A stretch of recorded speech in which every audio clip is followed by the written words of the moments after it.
सुरुवात करते.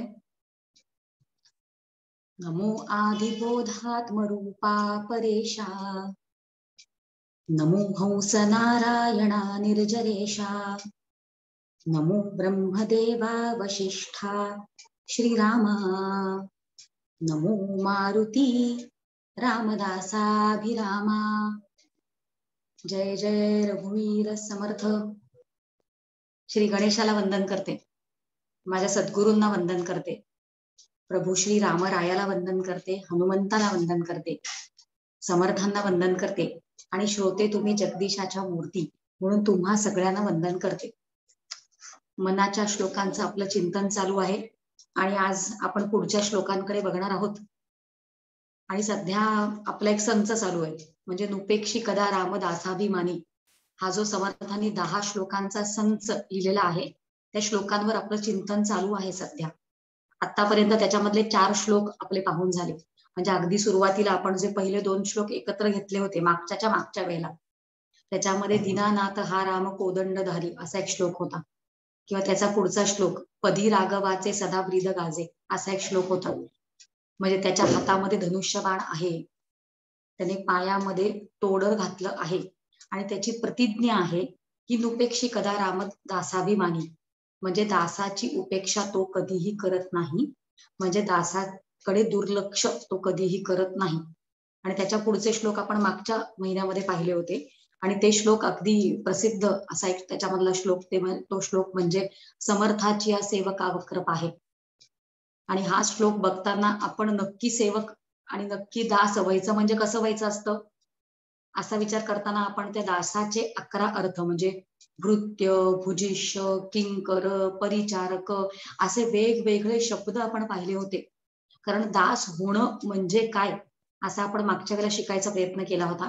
आणि त्याचा पुढचा श्लोक पण आपण महासंकटी सोडिले देव जेणे हा जो श्लोक होता, आणि हा श्लोक या श्लोकाचा अभ्यास करताना आपण 3ही चरणांचा अभ्यास करताना 3 वेगवेगळ्या रामायणांचा आधार घेतला होता मागच्या महिन्यात. ते मला आठवलं आता की महासंकटी सोडिले देव जेणे च्या वेळेला आपण भावार्थ रामायण म्हणजे एकनाथी रामायणाचा आधार घेतला होता. आणि त्याच श्लोकाचं पुढचं चरण प्रतापे बळे आगळा सर्व गुणे. तर हे सर्व गुण म्हणजे कोण? सर्व गुण असलेला राम हा कसा आहे याचा विचार करताना आपण वाल्मिकी रामायणाचा आधार घेतला होता. आणि त्याचं पुढचं जे चरण आहे की जया ते स्मरे शैलजा शूल पाणी, या चरणाचा अभ्यास करताना आपण तुलसीदासांच्या रामायणाचा म्हणजे रामचरित मानस याचा आधार आपण मागच्याला घेतला होता. आणि अशा छान पद्धतीने आपण या श्लोकांकडे मागच्या महिन्यात पाहिलं होतं. आता आपण काय करणार आहोत, आता आपण या वेळेला आज 3 पुढच्या श्लोकांचं चिंतन आज आपण करणार आहोत. आणि ते श्लोक पण प्रसिद्धच आहेत, म्हणजे आपल्याला त्या श्लोकांचा विचार माहितीये. ते श्लोक कुठले आहेत आधी ते वाचून दाखवते. त्याच्यामधला 32वा श्लोक म्हणजे 32, 33 आणि 34 असे 3 श्लोक आज आपण घेणार आहोत. आधी ते श्लोक वाचून दाखवते. अहिल्या शिळे राघवे मुक्त केली, पदी लागता दिव्य होनी गेली, जयावर्णिता शिणली वेदवाणी, नुपेक्षी कदा रामदासाभिमानी. हा एक श्लोक आहे ज्याच्यावर चिंतन करायचं आहे. आणि त्याचा पुढचा श्लोक बसे मेरू मांदार हे सृष्टी लीला, शशी सूर्य तारांगणे मेघमाळा, चिरंजीव केले जगीदास दोन्ही, नुपेक्षी कदा रामदासाभिमानी. हा एक श्लोक आहे. आणि त्याचा पुढचा श्लोक उपेक्षा कधी रामरूपी असेना, जीवा मानवा निश्चयो तो वसेना, शिरीभार वाहेन बोले पुराणी, नुपेक्षी कदा रामदासाभिमानी. असे 3 श्लोकांचं चिंतन आज आपण करणार आहोत. त्याच्यामधले मला असं वाटतं सुरुवातीचे 2 श्लोक म्हणजे अहिल्या शिळे राघवे मुक्त केली, या श्लोकाचा विचार आपल्याला माहिती असतो. म्हणजे अहिल्याची कथा आपल्याला माहिती असते. आणि ती अहिल्या म्हणजे खरंच ती शिळावत झाली होती का, किंवा तिचं अंतःकरण जे होतं ते शिळेसारखं म्हणजे जड असं होऊन पडलं होतं, असे सगळे विचार आतापर्यंत आपण ऐकले असतात. आणि अहल्याचा जो विचार आहे तो आपण साधकाच्या दृष्टीने वेगळ्या पद्धतीने पाहायचा प्रयत्न करणार आहोत. कारण जो भक्त शरण जातोय त्याचा उद्धार होतोच, हे आपल्याला अहल्येच्या कथेमधनं शिकायचंय. आता परत विचार करूया बरं का, की अहल्येची कथा की अहल्येची व्यथा. कारण अहल्या असं म्हटलं की आपल्याला अहल्येची व्यथाच वाटते, खरंच की नाही? त्याला कथा का म्हणायचं? ज्याच्यामधनं काहीतरी शिकायचं असतं त्याला आपण कथा म्हणू शकतो. पण अहल्येबद्दल ऐकल्यानंतर आपल्याला तिची व्यथाच दिसते. आणि व्यथा म्हणजे काय आपल्या सगळ्यांना माहितीये की अहल्या चुकली आणि तिला तिची चूक झाल्यामुळे तिच्या पतींना जेव्हा ते कळलं, गौतम ऋषींना जेव्हा ते कळलं, तेव्हा गौतम ऋषींनी तिला शाप दिला, इंद्राला पण शाप दिला. आणि मग तिला शाप दिल्यामुळे ती पाषाणासारखी होऊन पडली. आणि हे सगळं जेव्हा ऐकतो तिचं रडगाणच आहे की ते, आणि ती व्यथाच आहे की. आणि तिची व्यथा जर असेल तर मग कथा म्हणून त्याचा अभ्यास आपण का करायचा. तर इकडे आपल्याला अशा पद्धतीने शिकायचंय. विश्वामित्र ऋषी असं जणू आपल्याला शिकवू इच्छित आहेत की तिची ती कथा नाहीये, तिची ती व्यथाच आहे. का बरं? तिची व्यथा नाही, तिची कथाच आहे. का बरं? का? कारण एका अहल्येच्या उद्धारामध्ये बघा वेगळ्या पद्धतीने आपण ही कथा समजून घ्यायचा प्रयत्न करतोय. एका अहल्येच्या कथेमध्ये आपल्याला वेगवेगळ्या प्रकारची भगवंताची कृपा दिसते. म्हणजे आपल्याला माहितीये की जेव्हा राम आणि लक्ष्मण हे त्या सिद्धाश्रमात गेले होते, विश्वामित्रांनी त्यांना बोलवलं त्या यज्ञासाठी म्हणून, आणि तो यज्ञ संपूर्ण पार पडल्यानंतर विश्वामित्र ऋषी आता या दोघांना घेऊन मिथिला नगरीकडे चाललेत. म्हणजे पुढे ते स्वयंवर वगैरे आहे पुढे, हे आपल्याला माहितीये. आणि मध्ये रस्त्यात अहल्या उद्धार हा प्रसंग घडलेला आहे. आणि जेव्हा ते गौतम ऋषींचा आश्रम त्यांना रस्त्यामधनं चालत असताना दिसतो, कुठल्या वेगवेगळ्या प्रकारची कृपा एका अहल्या उद्धारामध्ये झालेली आहे असा विचार आपला चालू आहे बरं का. मग रस्त्यावरनं जेव्हा चालताना भगवंताला तो ओसाड आश्रम दिसतो, तेव्हा मग भगवंतानी काय केलं की भगवंतानी आपल्या डोळ्यांनी तो आश्रम पाहिला. म्हणजे भगवंताची दृष्टी, कृपा दृष्टी त्या आश्रमावर पडली आणि त्या शिळेवर गेली. शिळा असं समजूया, म्हणजे दृष्टीची कृपा झाली. आणि मग भगवंतानी त्या आश्रमाकडे पाहून असं विचारलं की हा कुणाचा आश्रम आहे. म्हणजे भगवंतानी वाणीने ते विचारलं की हे काय आहे, हा आश्रम कुणाचा आहे. विश्वामित्र ऋषींना विचारलं. आपल्याला माहितीये भगवंत जेव्हा स्वतःहून एका गोष्टीबद्दल विचारतायत, म्हणजे आपल्याला असं कळतं की वाणीची कृपा पण इथे आपल्याला झालेली दिसते. आणि मग भगवंताने असं बोट असं संकेत करून विचारलं असेल की नाही, तो ती शिळा किंवा तो आश्रम, असं आपण समजूया बरं का, समजून घेण्यासाठी की भगवंताने असं बोट दाखवलं, हात दाखवला, म्हणजे हस्तकृपा, भगवंताची हस्तकृपा पण इथे आपल्याला झालेलीच दिसते. आणि अजून एक आपल्या सगळ्यांना माहिती असलेली कृपा ती म्हणजे चरणाची कृपा. कारण भगवंताचे चरण त्या पाषाणाला लागले हे आपल्याला माहिती आहे. म्हणजे एका अहल्या उद्धारामध्ये वाणीची कृपा आहे, हस्तकृपा आहे, नेत्र कृपा आहे आणि चरणांची कृपा ही काय वेगळ्या पद्धतीने आपल्याला सांगायला हवी का. अहल्य उद्धार याच्याबद्दल चालू आहे.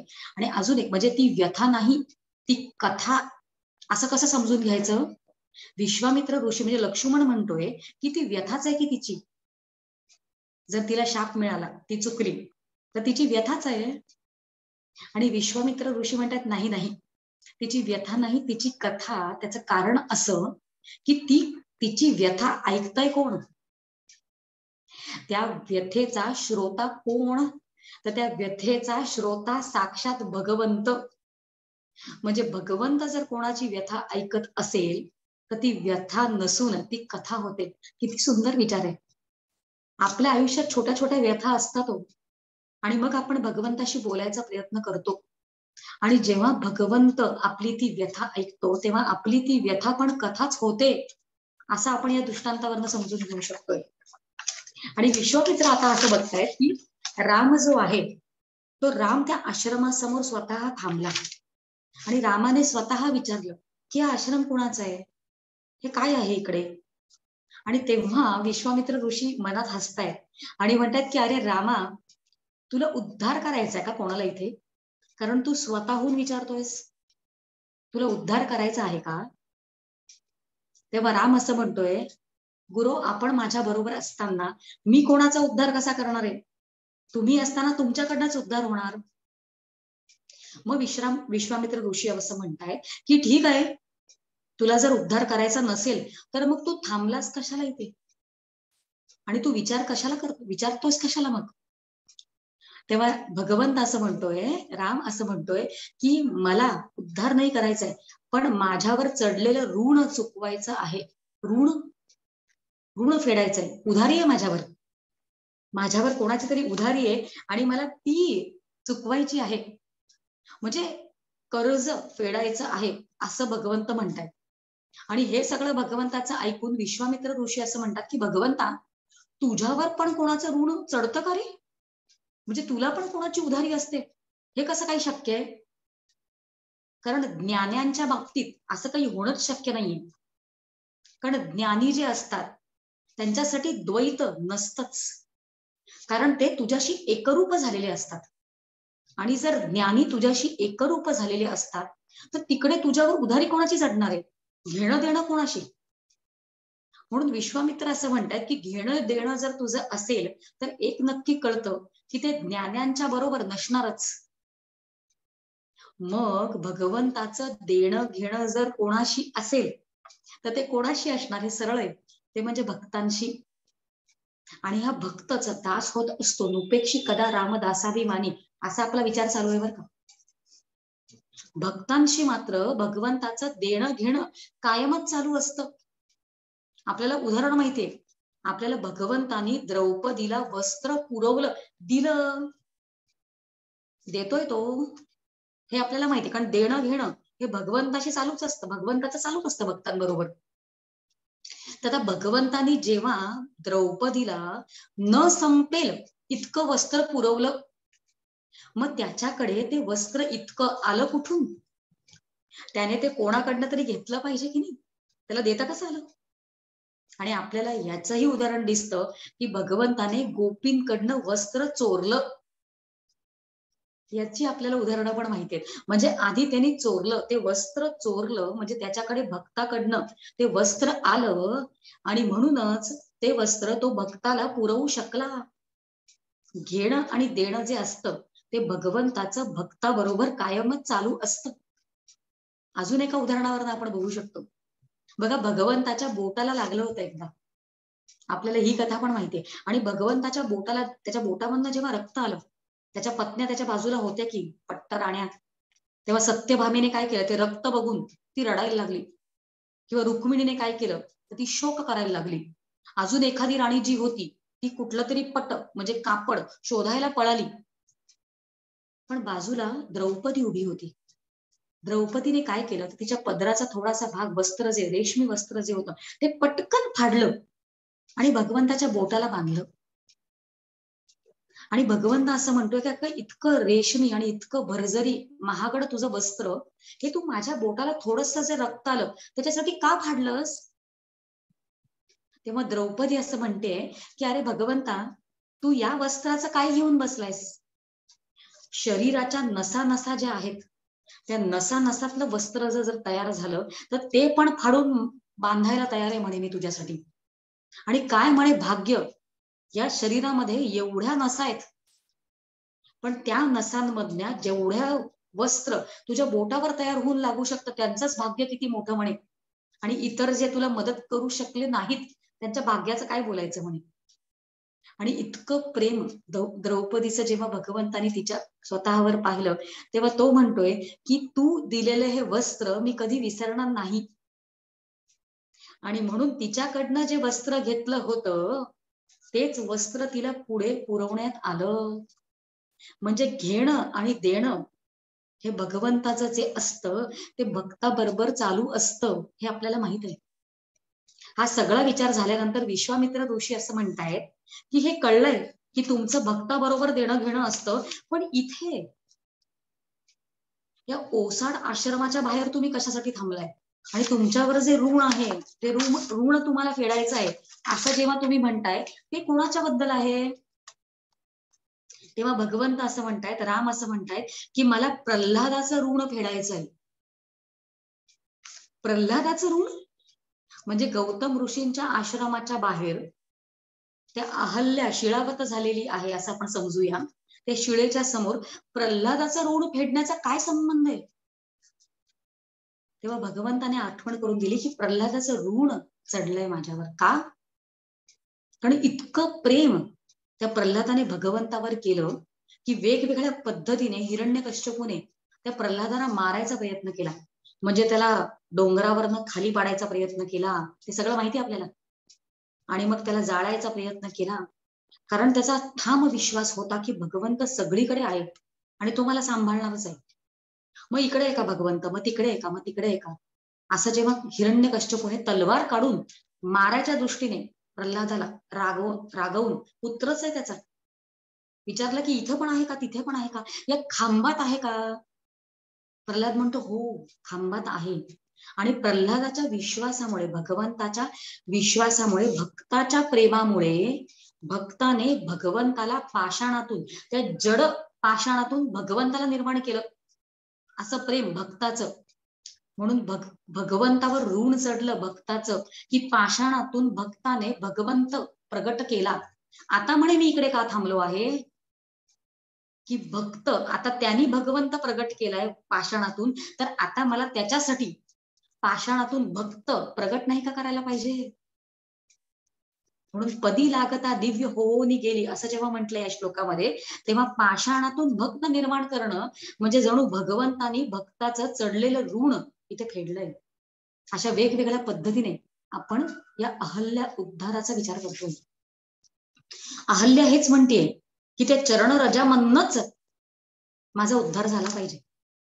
चरणरज, कारण वेगवेगळ्या पद्धती उद्धाराच्या असू शकतात, पण रजाला लागलेली, चरणांना रज जे लागलेली धूळ आहे, आपण म्हणतो की नाही तुमच्या पायाची धूळ आमच्या घरी लागू देत, तसं अहल्य असं म्हणतेय की भगवंताचे जे रजचरण आहेत, जे चरणरज आहेत, उलट म्हणूया चरणरज आहेत, त्यानेच माझा उद्धार होऊ देत. कारण अहल्य असं म्हणते की त्या रजामुळेच माझं पतन झालेलं आहे. रज, बघा रज या शब्दामध्ये श्लेष आहे. म्हणजे एक आता आपण जे पाहिलं ते रज कण म्हणजे पायाला लागलेली धूळ, धुळीचे कण, हा एक अर्थ. आणि दुसरं रज म्हणजे रजोगुण. या रजोगुणामुळे कामादी विकार आतमध्ये आपल्या अंतःकरणात उत्पन्न होतात आणि त्या विकारांमुळेच अहल्येचं पतन झालेलं आहे. म्हणून अहल्या म्हणतीये की ज्याच्यामुळे माझं पतन झालं त्याच्यामुळेच माझा उद्धार व्हावा. कारण हे रज जे आहेत, रज ते जर कामाला जाऊन जोडले गेले तर आपलं पतन होतं. आणि तेच रज जेव्हा भगवंताच्या चरणाला जाऊन जोडले जातात तेव्हा आपला उद्धार होतो. बघा रजकण जेव्हा डोळ्यात जातात की नाही, रजकण जेव्हा डोळ्यात जातात अचानक, तेव्हा आपले डोळे बंद होतात. धूळ जेव्हा डोळ्यात जाते तेव्हा डोळे बंद होतात, म्हणजे रजोगुण आपल्याला कामांध करतो आणि आपली चांगली दृष्टी जाते. पण हेच रजकण जेव्हा भगवंताच्या चरणाला जोडले जातात आणि आपण त्या चरणांना शरण जातो, तेव्हा आपला उद्धार ते करतात आणि आपल्या डोळ्यात अंजन घातलं जातं आणि डोळे उघडतात. म्हणजे रज तेच आहेत, पण ते कोणाला जोडले गेलेले आहेत, त्याच्यावरनं उद्धार की त्याच्यावरनं पतन हे ठरतं. म्हणून असं ती म्हणते आहे की माझा उद्धार जो आहे, अहल्या असा विचार करते आहे की माझा उद्धार जो आहे तो या चरणरजामधनच होऊ देत. बघा वेगवेगळ्या पद्धती आहेत उद्धाराच्या. म्हणजे उद्धाराच्या पद्धती जर आपण फक्त रामायणात पाहिल्या तरी आपल्याला नवविधा भक्ती ही रामाने खुद्द शबरीला सांगितलेली दिसते. आणि नवविधा भक्ती म्हणजे नऊ उद्धाराचे प्रकारच आहेत की. त्याच्यामधली पहिली भक्ती सांगताना राम असं सांगतायत, प्रभू राम शबरीला असं म्हणतायत की पहिला प्रकार उद्धाराचा काय असू शकतो, तो म्हणजे प्रथम भगती कर संतन की संगा, म्हणजे सत्संगती कर. उद्धाराचे प्रकार आहेत बरं का एक एक. आणि दुसरी भक्ती कुठली, तेव्हा सांगताना भगवंत असं म्हणतात की दुसरी गती मम कथा प्रसंगा, माझी कथा ऐक. म्हणजे भगवंताचं कीर्तन करणं, ते ऐकणं आणि सांगणं, ही दुसरी भक्तीचा प्रकार सांगताना ते म्हणतात की तो उद्धाराचाच प्रकार आहे. अशा वेगवेगळ्या पद्धती आहेत की उद्धाराच्या. आणि अहल्या मात्र उद्धार कसा व्हावा असा विचार करते आणि भगवंत पण असा विचार करतो आहे की आता ती शिळा असताना या हे भक्तीचे प्रकार म्हणजे संत संगती हे तिला जमणार आहे का. तिला जमणार नाही, म्हणून मी काय करतो की तिला सत्संगती मिळाली पाहिजे, म्हणून मीच तिला ती मिळेल अशी सोय करतो. म्हणून भगवंतानी काय केलं तर सत्संगती तिला मिळायची सोय केली, म्हणजे ते विश्वामित्रांना तिथपर्यंत घेऊन गेले, सत्संगतीची सोय तिची. आणि दुसरी कथा प्रसंगा काय आहे, दुसरी रती मम कथा प्रसंगा, की माझी कथा ऐक, अशी जर भक्ती असेल, दुसरी उद्धाराची पद्धती असेल. पण शिळावत झालेली जी अहल्य आहे तिला ते कसं शक्य आहे, म्हणून भगवंत असं म्हणतोय की अहल्येला जर माझी कथा ऐकणं हे शक्य नसेल तर मी तरी तिची कथा ऐकू शकतो की. किती सुंदर पद्धतीने अहल्य उद्धाराचा विचार करतोय बघा आपण. आणि अशा पद्धती जरी असल्या तरी अहल्या म्हणतेय की या पद्धती मला काही नकोत, तुझ्या चरणांना शरण जाणं हेच मी पसंत करते, तुझ्या चरणांनीच माझा उद्धार व्हावा. का बघा, अजून एक पद्धती उद्धाराची, ती म्हणजे फक्त भगवंतानी तिच्याकडे पाहिलं. बघा, फक्त भगवंतानी तिच्याकडे पाहिलं तर तिचा उद्धार होऊ शकतोय. पण अहल्या म्हणते तुम्ही माझ्याकडे बघून उद्धार करू नका, कारण बघितल्यावर भगवंताला गुणदोष दोन्हीही दिसू शकतात, आणि माझ्यामध्ये दोषच दोष भरलेत. गुण बघून उद्धार करणं अशी योग्यता जी असते ती वेगळ्यांची असते, पण माझं तसं नाही, मी सामान्य आहे, माझ्यामध्ये गुणदोष दोन्ही आहेत. आणि जर तुम्हाला दोष दिसले तर रोष निर्माण होईल, आणि रोष निर्माण झाला तर तुमच्या हातात धनुष्यबाण आहे, ते धनुष्यबाण तुम्ही उचलाल, आणि तो धनुष्य जो आहे तुमच्या हातात असलेला तो कायमच न्याय करतो, आणि माझा उद्धार अशा पद्धतीने होणारच नाही. म्हणून फक्त बघून माझा उद्धार तुम्ही करू नका. तर तुम्ही काय करा भगवंत, तर तुम्ही चरणांनीच, कारण मी तुम्हाला शरण आलेले आहे चरणांना, म्हणून चरणांना शरण आल्यामुळे चरणांनीच माझा उद्धार होऊ देत. कारण चरणांना डोळे असतात का? चरणांना डोळे नसतात. आणि अजून एक महात्म्य भगवंताच्या चरणांचं असं की जे जे त्यांना शरण जातात त्याचे पतित असतील, काय त्यांनी केलेलं असेल कर्म आचरण, काय त्यांच्या आयुष्यात त्यांनी आचरण केलेलं असेल, भगवंताच्या चरणांचं महात्म्य असं की जे कोण त्यांना शरण जातात त्यांचा उद्धार भगवंत करतातच. बघा, आपल्या सगळ्यांची किती मोठी सोय आहे असे विचार जेव्हा आपण ऐकतो. नुपेक्षी कदा रामदासाभिमानी, कुठले आपण दास, जमतंय का आपल्याला सगळं होणं? पण खरंच जे काही आपलं अंतःकरण आहे, काय दोष आपल्या अंतःकरणात आहेत ते घेऊन आपण खरंच शरण गेलो तर आपल्यासारख्यांची उद्धार करण्याची पण सोय इथे आहे. असा एक महत्वाचा विचार आपण अहल्या उद्धार याच्यामधनं शिकलो आहोत. आता पुढचा श्लोक जो आहे, तर पुढच्या श्लोकामध्ये कुठला होता, वसे मेरू मांधार हे सृष्टी लीला, शशी सूर्य तारांगणे मेघमाळा, म्हणजे हे मेरू मांधार असे हे जे पर्वत आहेत किंवा सृष्टीमध्ये हे चंद्र तारे जोपर्यंत आहेत तोपर्यंत भगवंत असं म्हणतायत की चिरंजीव केले जगीदास दोनी, नुपेक्षी कदा रामदासाभिमानी. जोपर्यंत ही त्यांनी बनवलेली सृष्टी आहे तोपर्यंत त्याचे हे जे चिरंजीव केलेले दास आहेत ते असतीलच. चिरंजीव पद हे आपण एकदा अभ्यास करून झालाय, आणि आपल्याला सप्त चिरंजीव आहेत हेही माहिती आहे. ते सप्त चिरंजीव कोण आहेत? एक म्हणजे हनुमंत, एक विभीषण, एक म्हणजे काय व्यासमुनी, कृपाचार्य, अश्वत्थामा, परशुराम, आणि सातवं म्हणजे बलिराजा. आणि या सगळ्यांचा विचार आपण करणार नाही आहोत, कारण जेव्हा आपण दास कोण झाले, चिरंजीव केले जगी दास दोन्ही, या सगळ्यांमधनं दास जे कोण झालेले आहेत, कारण दासांनाच सेवकांनाच नुपेक्षी कदा रामदासाभिमानी असं भगवंत करतोय. मग याच्यामधले दास झालेले दोनच आहेत, ते म्हणजे त्या दोघांचाच उल्लेख या श्लोकामध्ये आहे, म्हणून आपण दोघांचाच विचार करणार आहोत आणि दोघांचाही विचार आपल्याला शिकवतोच आहे.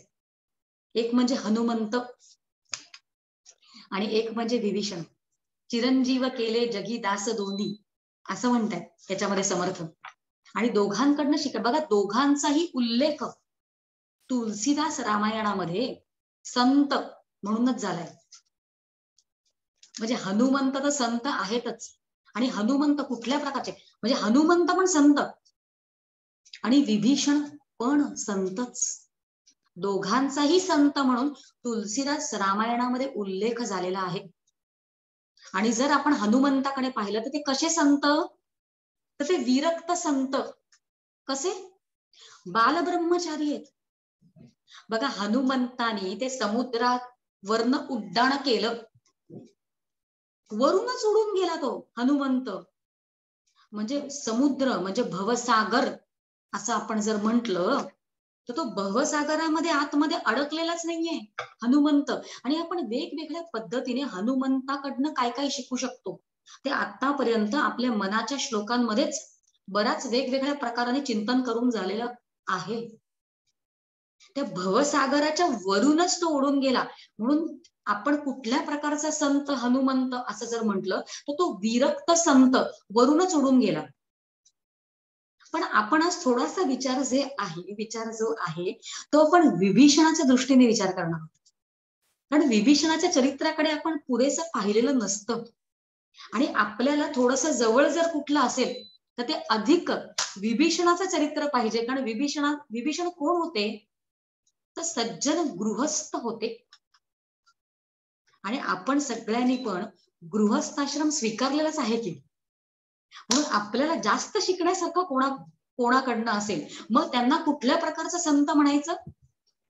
म्हणजे जर हनुमंत विरक्त संत, मग विभीषण कुठले संत, तर विभीषण गृहस्थ संत, विरक्त संत आणि गृहस्थ संत. आणि आपल्याला जवळ कोण आहे हो, कारण आपण कोण आहोत, गृहस्थाश्रमात राहतोय. आणि विभीषणाचं काय महत्व, कारण गृहस्थाश्रमात राहून बघा, त्या संसारात राहून, त्या संसार सागराच्या मध्ये राहून बघा, त्या मधोमध त्या समुद्राच्या मध्ये बघा, लंका कुठे आहे, लंका कुठे आहे, ती नगरी कुठे आहे, तर ती चारही दिशांनी समुद्राने वेढलेली आहे. आणि ती लंका मधोमध, आणि त्या लंकेमध्ये त्या विभीषणाबरोबर राहतय कोण कोण, म्हणजे किती मोठमोठाले आसुर त्याच्याबरोबर. आणि आपल्या आजूबाजूला पण आसुरी वृत्ती, बाजूचं सोडावं, आपल्या आतमध्ये आसुरी वृत्ती असतात. विभीषणाचा विचार करतोय आपण, त्या विभीषणाबरोबर लंका नगरीमध्ये त्याच्याबरोबर कोण राहतंय, त्याच्याबरोबर रावण राहतोय, त्याच्याबरोबर कुंभकर्ण राहतोय. आणि वेगवेगळ्या राक्षसांची नावं पण आपण एकदा पाहिलेत. मला असं वाटतं आपण त्या नावांकडे पण एकदा पाहिलं. धूम्रकेतू, अतिकाय, अकंपन, या शब्दांचे अर्थ आपण एकदा पाहिले होते. असे मोठमोठे आसुर त्याच्याबरोबर तिकडे राहत आहेत. आणि तिथं त्या सगळ्या आसुरांबरोबर राहून पण तो भवसागर त्यांनी पार केलाच.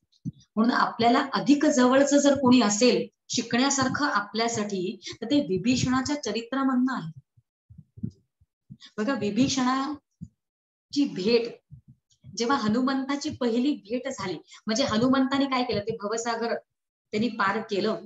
आणि मग तो लंकेत जेव्हा गेला रात्रीच्या वेळेला, मग ते लंकिनी बरोबर युद्ध वगैरे, संपूर्ण रामायण नाही पाहायचंय आपल्याला. लंकिनीला हरवलं आणि मग त्यांनी हनुमंताने लघुरूप धारण केलं. आणि लघुरूप धारण करून आतमध्ये रात्री मुद्दाम आतमध्ये शिरला तो, की पकडला जाऊ नयेत म्हणून, सीतेचा शोध घ्यायचा आहे. आणि तो बघतोय की रात्री सगळे जागे आहेत. त्याला रात्र वाटलं होतं की रात्री त्याला शोधणं सोपं होईल, पण रात्री सगळं जाग आहे.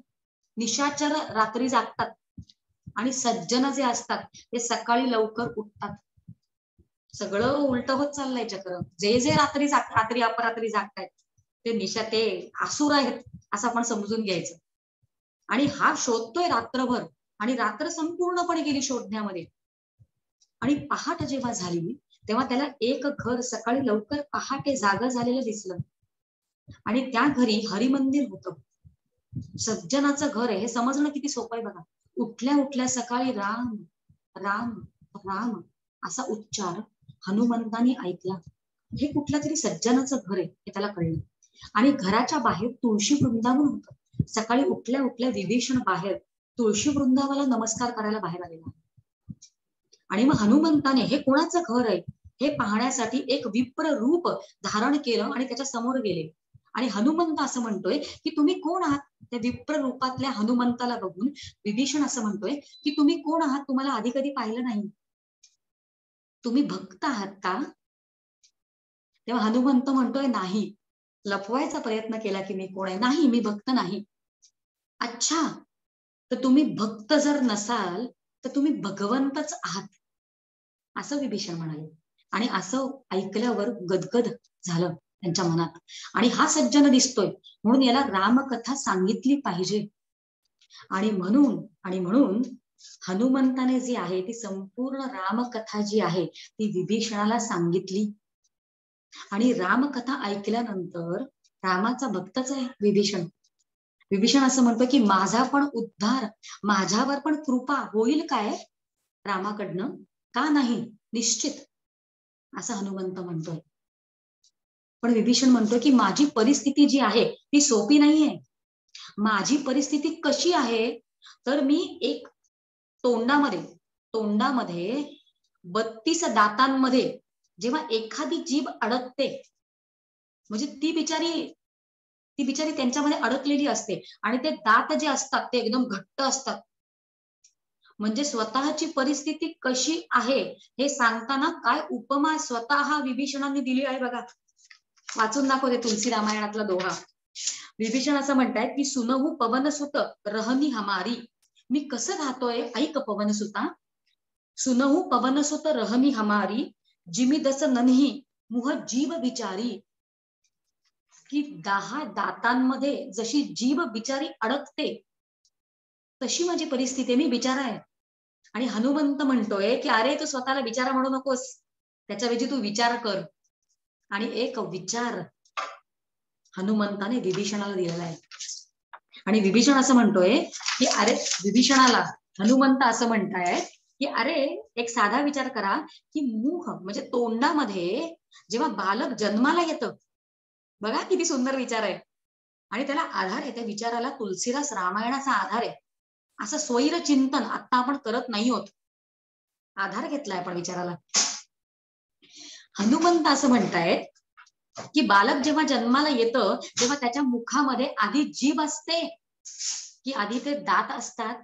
तू स्वतःला जिभेसारखं म्हणतोयस ना, तर आधी जीभ असते की आधी दात असतात? आणि ठीक आहे नंतर ते दात येतात, पण शेवटपर्यंत शाश्वत कोण? शाश्वत दात की शाश्वत जीभ? शेवटपर्यंत कोण असतं? कारण मध्ये आपण म्हातारपण यायला लागलं की परत दात पडायला लागतात आणि जीभ मात्र शेवटपर्यंत असते.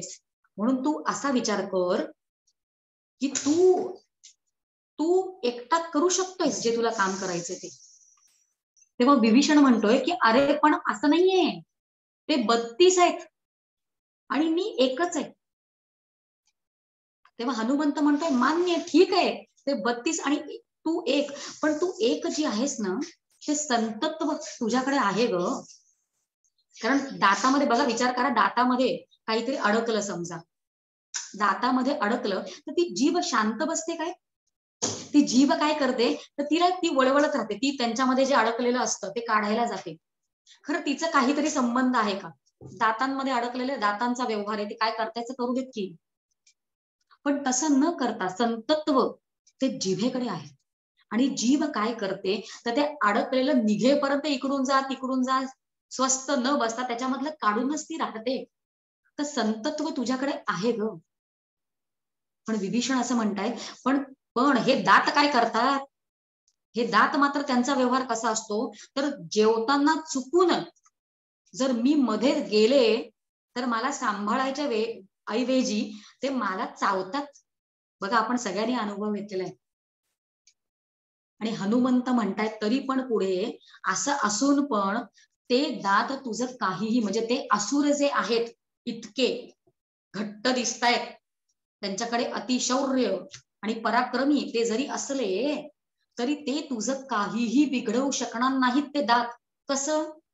हे समजवताना हनुमंत असं म्हणतात की अरे दात जर किडला किंवा दात जर त्रास द्यायला लागला तर आपण काय करतो किंवा आपण काय केलं पाहिजे? हनुमंत त्याला उपदेश देत आहेत बरं का.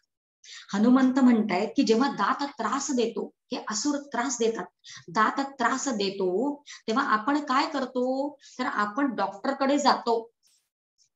आणि डॉक्टरला सांगतो की हा दात मला त्रास देतोय, तेव्हा दाताला काढून टाकायची वेळ आली की नाही, तेव्हा दात अरे मला काढू नका, हा खोटं बोलतोय, याचं ऐकू नका, असं दात बोलू शकतात का?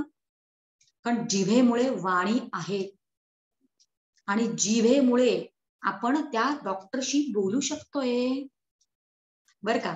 आणि मग काय होतं की एकदा की वाणीने जिभेने सांगितलं जातं डॉक्टरला, तर डॉक्टर काय करतो, तर डॉक्टर ते सगळे दात मुखातनं काढून टाकतात आणि दात सगळे बाहेर गेल्यानंतर, किडलेले दात सगळे बाहेर गेल्यानंतर त्या तोंडामध्ये राज्य कोणाचं असतं, तर ते राज्य जे असतं ते जिभेचं असतं. म्हणून इकडे उपदेश देत आहेत हनुमंताला, हनुमंत विभीषणाला, की तू काय कर, थोड्याच दिवसांनी आपला डॉक्टर येणार आहे, राम लवकरच लंकेत येणार आहे आणि त्या डॉक्टराला, त्या विश्वाचा डॉक्टर आहे तो, त्या डॉक्टराला तू हे दात म्हणजे हे असुर तुला त्रास देतायत हे तू सांग आणि एक एक करून तो सगळ्यांना मारेल आणि एकदा की ते सगळे मेले की राज्य कोणाचं.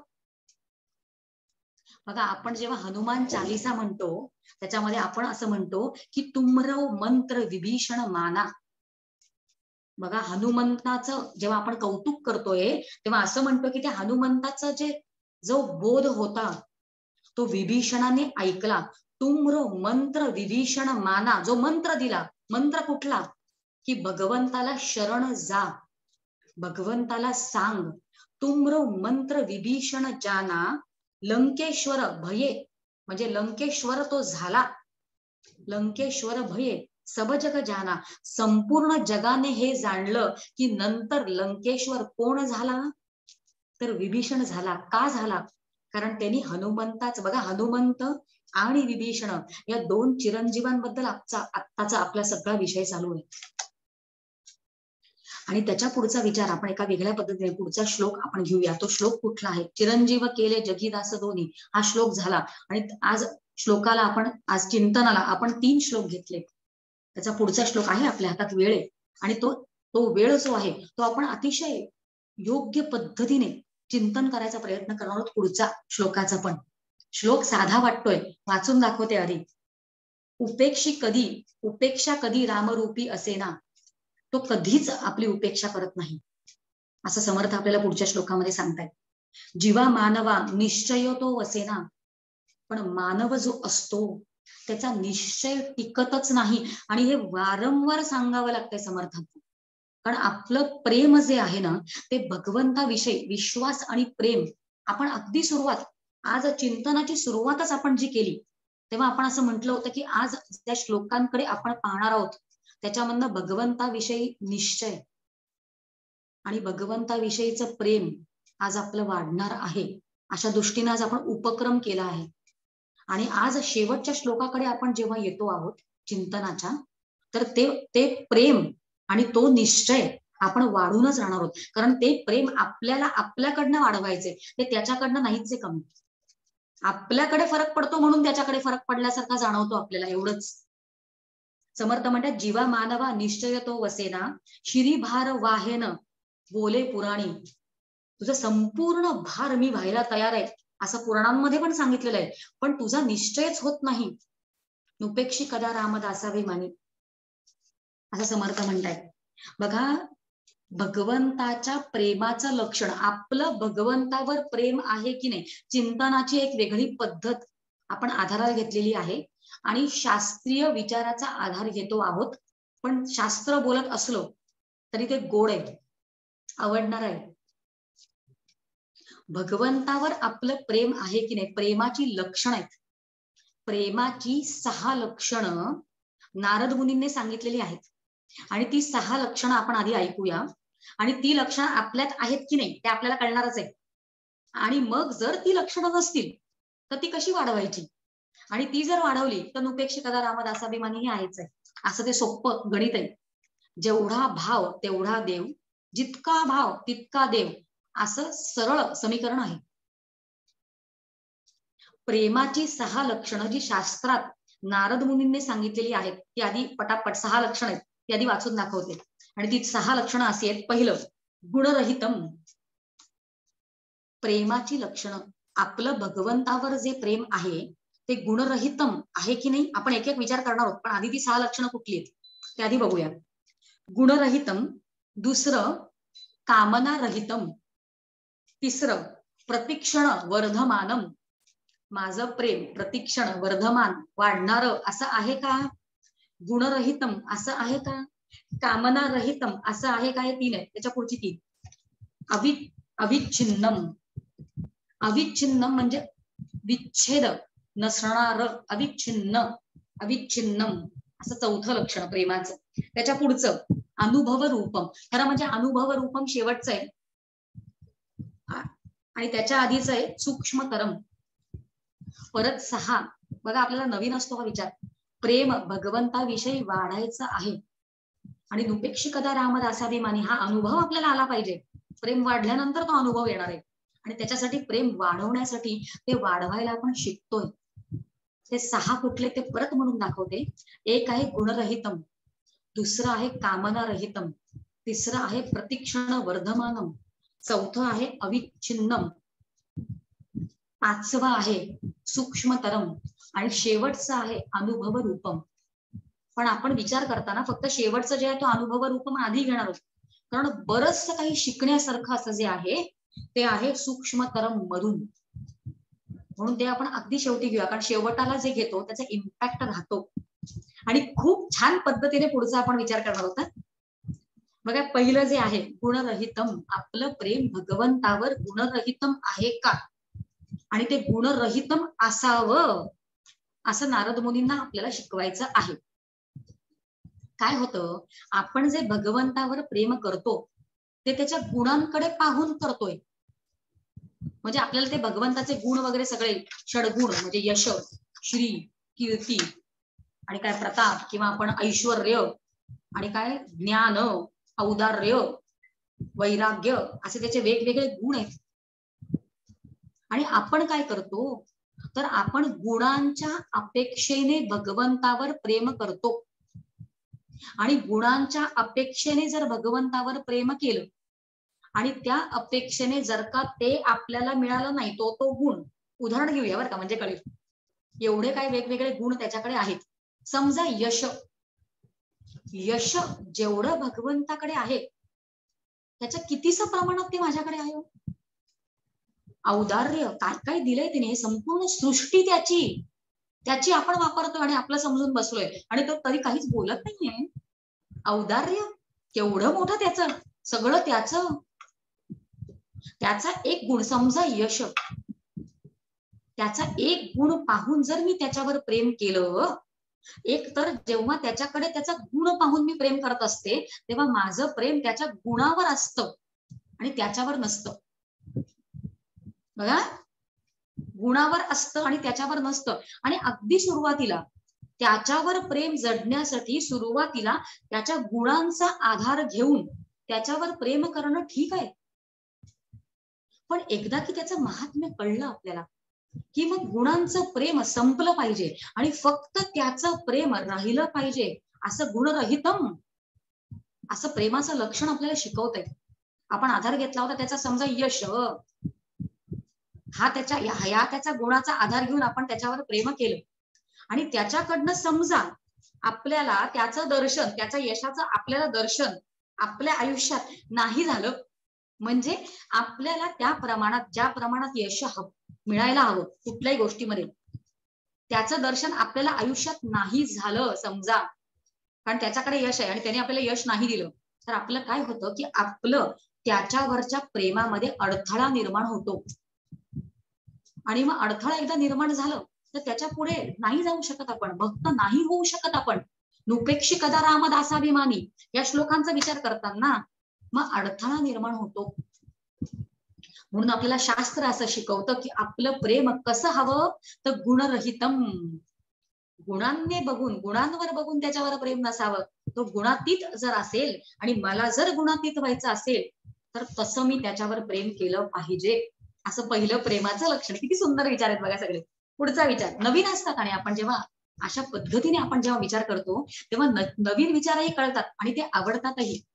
आणि साधनेच्या दृष्टीने आपण हे सगळे विचार साधन म्हणून वापरू शकतोय आपल्या आयुष्यामध्ये. आपल्या चिंतनामधनं आपल्याला साधन मिळालं पाहिजे. आणि आपल्याला साधन मिळतं बघा. कसं प्रेम करावं? गुणरहितम. त्याच्या पुढचं कामना रहितम. कामना रहितम, माझं त्याच्यावर प्रेम करताना काहीतरी सुप्त अशी कामना असतेच. आणि जे कोण मोठे भक्त होऊन गेले, संत होऊन गेले, ते काहीच कामना ठेवत नाही. म्हणजे धर्म, अर्थ, काम या सगळ्यांची कामना तर नसतेच, पण मोक्षाची कामना पण ते ठेवत नाहीत. तुकाराम महाराज म्हणतात, न लगे मुक्ती आणि संपदा. मुक्ती पण नको रे बाबा मला, मोक्षाची आकांक्षा पण नाही, इच्छा पण नाही. कामना रहितम. आणि आपलं मात्र सगळं प्रेम जे असतं ते सकाम असतं. भगवान शंकराचार्य देवीच्या एका स्तोत्रामध्ये असं म्हणतात की न मोक्षस्य आकांक्षा. मला मोक्षाची आकांक्षा पण नाही. ऐकूया आपण असं. आणि मग कधीतरी कामना रहितम अशापर्यंत आपण पोहोचू. बघा काही वारकरी असतात, वारकरी, एखाद्या वारकऱ्याबद्दल बोलते, वारकऱ्यांच्या अंतःकरणात भगवंताविषयी प्रेम असतं आणि वारीला ते जात असतात. पण काही वारकरी जे असतात त्यांना नवसाचे वारकरी म्हणतात. म्हणजे असं सांगितलं जातं की एक मनुष्य जो आहे तो 4-5 वर्ष सलग वारीला जात होता आणि एका दुसऱ्या मनुष्याला तो भेटायचा आणि त्यांची चांगली ओळख झाली. आणि एके वर्षी तो दुसरा मनुष्य वारीला नाही आला, म्हणून तो दुसरा मनुष्य जो होता तो त्याला पहिल्याला जाऊन त्याच्या गावात भेटला आणि म्हणाला, अरे काय रे, वारीला खूप लोक होते, आपली भेट नाही झाली. तेव्हा तो पहिला मनुष्य असं म्हणतो की मी वारीला आलोच नाही. अरे तू वारकरी ना, मग वारकऱ्याने वारी सोडायची नसते, मग तू आला कसा नाहीस? तेव्हा तो म्हणतो की मला जे भगवंताला पांडुरंगाकडनं जे मागायचं होतं ते मागून मिळालं मला, आता माझा काय संबंध म्हणे वारीचा. अशा वारकऱ्यांना नवसाचे वारकरी असं म्हणतात. म्हणजे एखादी गोष्ट आपल्याला जोपर्यंत हवी असते तोपर्यंत भगवंताविषयी आपल्या मनात प्रेम टिकून राहतं आणि नंतर परत ते घटत जात. बघा, कामना रहितम ही मोठी गोष्ट आहे. एक खूप छान दृष्टांत मंदाताई त्यांच्या प्रवचनामध्ये देते. वेळ असेल तर मी घेते. मंदाताई एक दृष्टांत सांगतात की एक पूर्वीच्या काळी एक कीर्तनकार होते आणि ते कीर्तनकार काय करत असत म्हणे, पूर्वीच्या काळी देवळामध्ये, वेगवेगळ्या देवळांमध्ये कीर्तन होत असतील रात्रीच्या वेळेला अंधारात. आणि ते कीर्तन ज्या देवळात, म्हणजे समजा गणपतीचं देऊळ आहे तर आधी गणपतीचा नावाचा गजर करायचा आणि मग कीर्तनाला सुरुवात करायची. बघा, आपण सुरुवातीला आपण तेच करतो बघा. आपण आधी मंगलाचरण करतो, आपण आधी श्लोक म्हणतो आणि मग प्रवचनाला किंवा कीर्तनाला सुरुवात करतो. इतकी सुंदर पद्धत बघा. छोट्या छोट्या गोष्टीत आपल्याकडे, पण विचारपूर्वक निर्माण केलेल्या गोष्टीत आपल्याकडे विचार आहे प्रत्येकाच्या पाठी. कीर्तनाच्या सुरुवातीला जेव्हा आपण नाम घेतो आणि नंतर कीर्तन करतो तेव्हा काय होतं, आपला प्रपंच असतो मध्ये. बघा, प्रापंचिक सगळी कामं ऑन असतात प्रवचन ऐकायच्या अगोदर. आणि जेव्हा आपण सुरुवातीला नामघोष करतो, नाम घेतो, तेव्हा तेवढ्या वेळापुरतं का असेना ते प्रपंचाची आणि आपली ताटातूट होते, तेव्हा थोड्या वेळापुरतं आपण बाजूला सारतो ते. आणि आता मला हे ऐकायचंय म्हणून आपली मानसिकता तयार होते. मग हे कीर्तनकार बुवा पण तसंच करत असत सुरुवातीला, की सुरुवातीला ज्याचं देऊळ आहे, ज्या देवतेचं ते देऊळ आहे, त्या देवतेचं नामघोष करायचा आणि मग कीर्तनाला सुरुवात करायची. मग मंदाताई दृष्टांत सांगताना असं सांगतात की त्या कीर्तनकारांनी त्या दिवशी म्हणजे त्यांचं कीर्तन विठ्ठलाच्या मंदिरात होतं आणि जेवढे केवढे स्त्री पुरुष आले होते, भरपूर आले होते ऐकायला कीर्तन. आणि मग त्यांनी काय केलं की त्यांनी सगळ्यांना सांगितलं की आता प्रत्येकाने काय करा की हात वर करा आणि हात वर करून टाळ्या वाजवा आणि टाळ्या वाजवताना विठ्ठल विठ्ठल विठ्ठल विठ्ठल विठ्ठल असा घोष करा, असं नाम आपण सगळे मिळून घेऊया. आणि सगळ्यांनी मग तसं करायला सुरुवात केली.